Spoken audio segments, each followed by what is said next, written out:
Gitu. Kita gak tahu ya.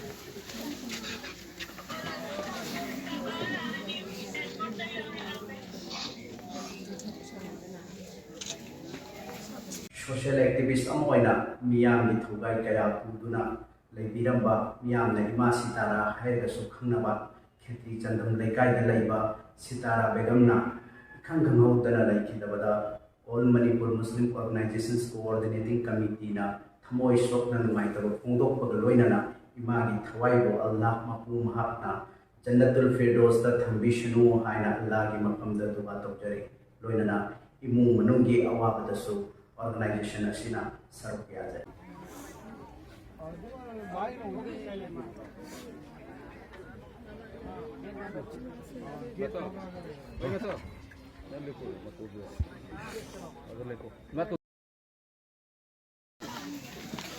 Kita gak tahu ya.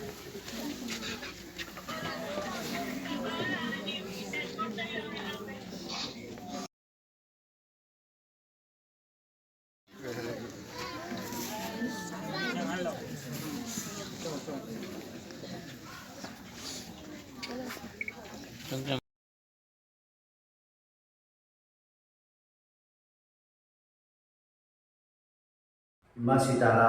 matam amada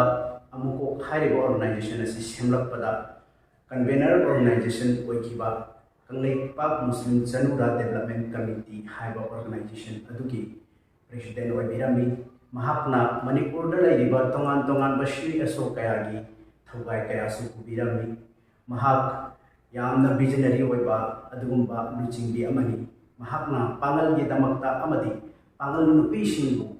मानव थाक पुखननबा महाकी अंगम थाक कथोपग लोइनना सरब याबिरमी महाकना मणिपुर मियाम की दमकता अदुक्की मतिक वाना थवाई कया पुदुना कथोपग लोइनना थौदा मणिपुर की इशू कया कया दा थौदा लोबिरमी ಅದು ಒಂದು ಕಾಲ ಅದು ಸಿಸರ್ಗಿ